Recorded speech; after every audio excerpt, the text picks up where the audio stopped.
Good morning, everyone. Good morning. It's such a privilege to stand here today. Real close to the mic. It's such a privilege standing here today to see all these panels, because this very ground is where all of them came and made a way for us. Before I talk about my brother, Tommy Jefferson Fulton, I would like to bring up my sister out there, Fulton Graham, and my brother, Buster Lee Brown. If they would please stand. I would like for you to come up with me. Please come and stand.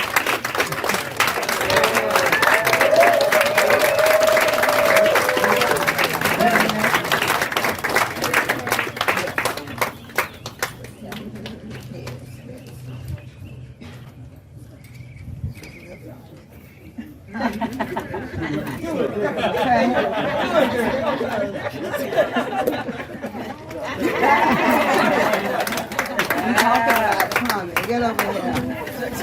I'm up here.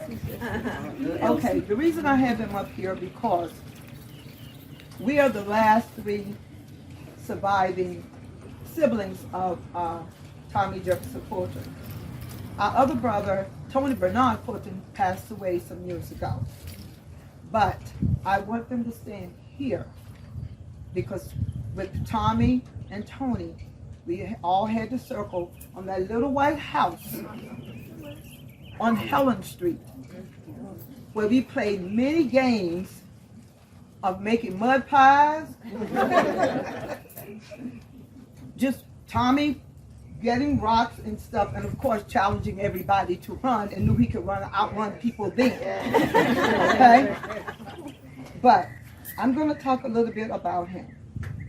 Tommy Jefferson Fulton was a son to Mrs. Elsie Fulton Brown and Mr. Buster Lee Brown. He grew up here in Punta Gorda in this beautiful neighborhood. Throughout his young life, we didn't have paved roads and all of that, but that didn't stop Tommy from doing what he had to do, run. There were rocks in the road, Tommy would run.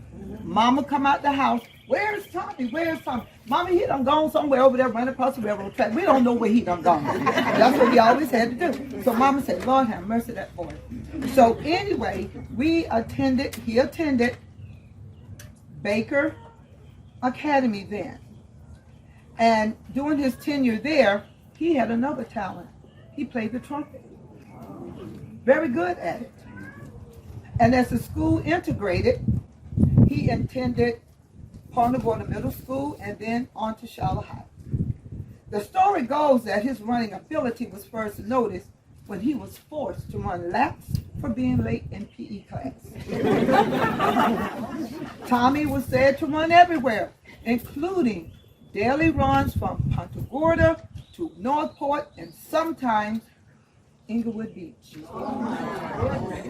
Yes. He was a member of the cross country and track and field team at Charlotte High for 3 years. Tommy won the cross country state title in 1968.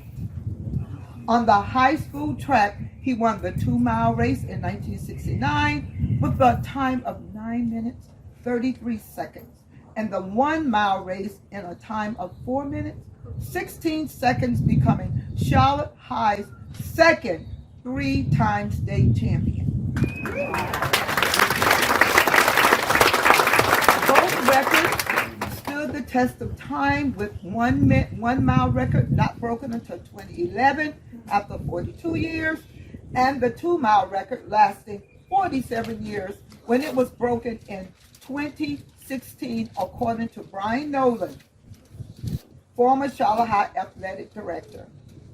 Mr. Nolan said he had the good fortune of meeting Tommy on the day he was inducted into Charlotte High School Athletic Hall of Fame. Nolan went on to say he was a fine man, extremely humble and thankful.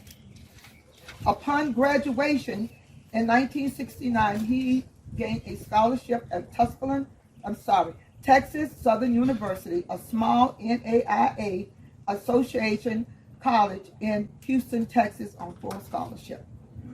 In 1972, he competed in the U.S. Olympic trials in Eugene, Oregon.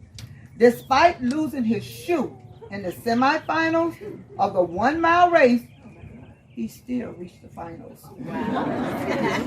But, however, he failed to make the Olympic team, placing 8th. This motivated him to a high level of determination. After returning to the Texas campus, Tommy started running 12 miles on the university track each morning at 5:30 a.m., averaging between 5 and 5.5 miles per mile. Then he would return each evening to do a combination of 660, 220, and 110 speed intervals, taking no more than 2 minutes rest in between.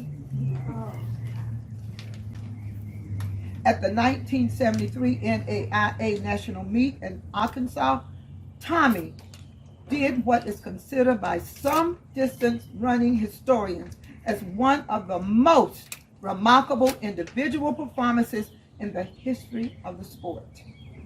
In a span of just 51 hours on May 23rd through 25th, 1973, Tommy ran 8 races, counting the prelims and finals that cover a total of 15 miles.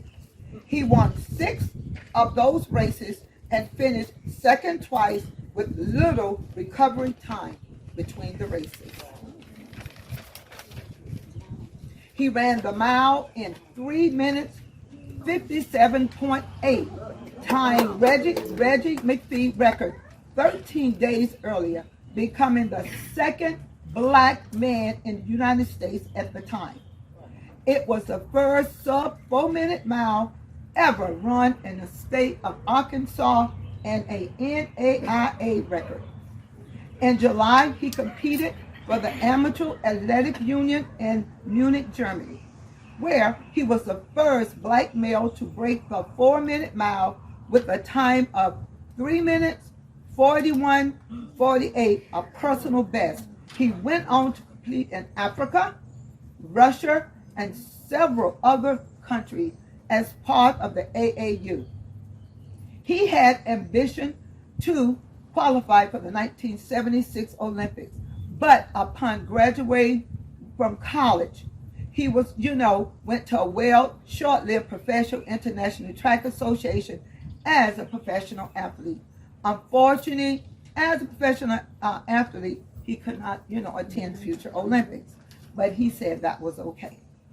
Tommy was inducted into the Track Hall of Fame of Florida in Gainesville, Florida in 1983.